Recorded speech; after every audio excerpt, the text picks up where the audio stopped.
Supreme court ने एक 5 रुकनी bench बनाकर उसकी खुली समाअत की, है ना। उस वक्त जो आपकी जो सुप्रीम कोर्ट बार एसोसिएशन है उसके 2 धड़े थे, सही 2 हिस्सों में। दोनों धड़ों ने ये मौक़िफ़ इख्तियार किया कि उस रेफरेंस जब फैसला आया उसके खिलाफ मौक़िफ़ इख्तियार किया। अब उन्होंने खुली समाअत की। उसके बाद 3 जजों ने यह कहा कि जनाब justice Umar Ata Bandial, justice Ejazul Ehsan, justice Munib Akhtar के ये वोट गिना ही नहीं जाएगा।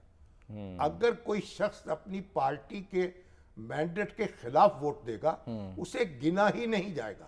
और फिर ये भी कह दिया कि वो एक ताहयात नाअहल होगा, यानी जैसे 62 की तशरीह सुप्रीम कोर्ट की 62 की, उसमें ताहयात नाअहल हो जाए जो बाद में चेंज हो गई थी। कोई यानी कैद नहीं है वक्त की उसकी नाअहली में। सही है।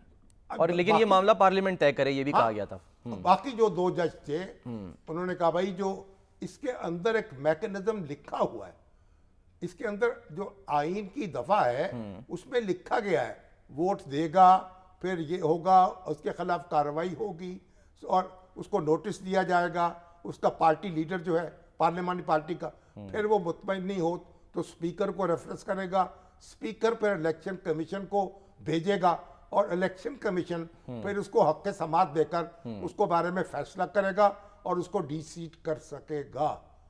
अब उसके बाद उसको अपील का हक भी हासिल होगा। वो यह सारी तफसील उस 63A में दर्ज है इन 2 जजेस के मुताबिक।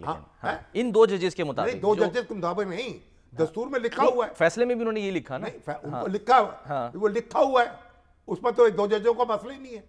उन्होंने कहा ये जो लिखा हुआ है सारी तफसील लिखी हुई है, इसलिए हम इस रेफरेंस पर कोई राय देना नहीं चाहते।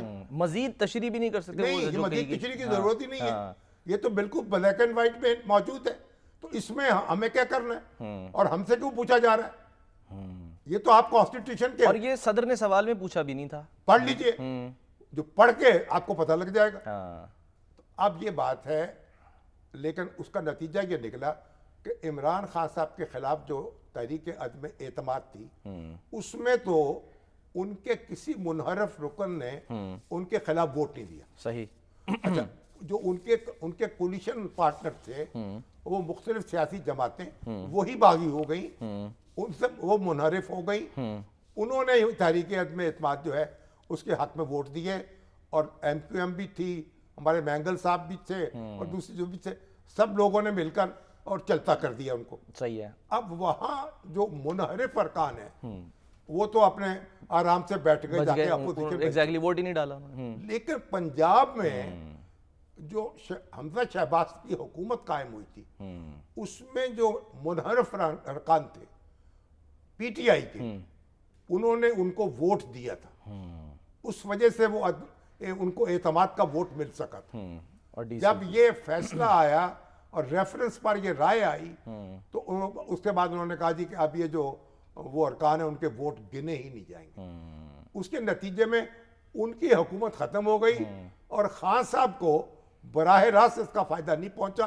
हाँ, पंजाब में पहुंचा और पंजाब के अंदर एक सूरत हाल उनके यानी मुखालफिन के हाथ से निकल गई। सही। उसके बाद फिर हुकूमत चौधरी परवेज इलाही की कायम हो गई वहाँ, और चौधरी परवेज इलाही की हुकूमत फिर जिस तरह खत्म हुई है, किन के मशवरों पर हुई, खान साहब ने खत्म कर दी, बाद में उनको पछताते रहे कभी गलत किया, KPK की हुकूमत भी खत्म नहीं करनी चाहिए थी और पंजाब की हुकूमत भी खत्म नहीं करनी चाहिए थी। अगर वो हुकूमत खत्म न करते तो आज हालात जो थे उनका रुख मुख्तलिफ होता, तारीख का रुख मुख्तलिफ होता। अब मसला ये है कि नजरसानी की दरख्वास्त, अब कहते ये हैं अगर सुप्रीम कोर्ट, अब वो नजर आ रहा है कि जिन जजों ने ये राय दी थी या एक कॉन्स्टिट्यूशन में एक वो अजाफा किया था, यानी वकला की बड़ी तादाद के मुताबिक रीराइट किया था, या जो भी एक उनकी जो राय थी वो जज तो अब मौजूद नहीं है। अब तो लगता ये है कि वही जो दस्तूर के अल्फाज हैं वो प्रिवेल करेंगे और वोट डाले अगर कोई, کیونکہ اگر جرم کا، وہ کہتے ہیں اگر جرم کا ارتکاب بھی نہ کرے ہاں تو تو سزا کس کیسے بات ملے گی؟ ایگزیکٹلی. ایک آدمی جو ہے اس نے ووٹ ڈالا ہی نہیں ہے تو پھر اس کا ووٹ گنا ہی نہیں. اب جس شخص کو پتا ہے کہ میرا ووٹ گنا نہیں جائے گا وہ پاگل ہے ووٹ ڈالے. اس کا مطلب یہ ہوا کہ آپ نے ایک دستور کے جو الفاظ ہیں، اب آپ جتنی بحث کرتے رہیں کہ بھئی اخلاقیات کے حوالے سے کرتے رہیں، ہاؤس ٹریڈنگ کے حوالے سے کرتے رہیں. بالکل. یا سر وہ جو ٹیکنیکل پوائنٹ دیا جا رہا ہے کہ کیا صدارتی ریفرنس اور 184(3) کی درخواستیں یکجا کر کے سنی بھی جا سکتی ہیں یا نہیں، بڑے پوائنٹس آ سکتے ہیں. ہاں فنی نقطے ہیں. اور جیسے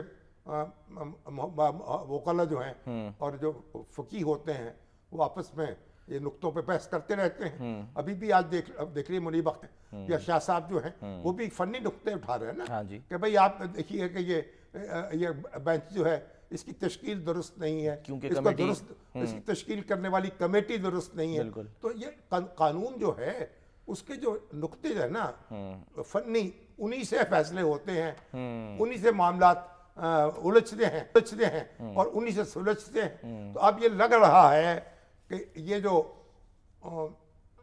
فیصلہ تو لگتا یہ ہے مجھے کہ وہ جو لکھا ہوا ہے جو اور اوریجنل سپریم کورٹ کے جو بار ایسوسی ایشن ہے اس کے دونوں دھڑے جو ہیں وہ بھی یہ موقف رکھتے ہیں کہ یہ جو فیصلہ تھا وہ تجاوز تھا. تو یہ فیصلہ تو مجھے قائم رہتا نظر نہیں آتا. اچھا اب اس کے اثرات کیا ہوں گے؟ اصل سوال یہ ہے سر جو ہو گیا وہ تو ہو گیا. اب کیا ہو آگے؟ 26ویں ترمیم ہے آئین کی جو زیر بحث ہے اور جس کے لیے ہمارے بلاول بھٹو زرداری صاحب مہم چلا رہے ہیں اور مہم چلا رہے ہیں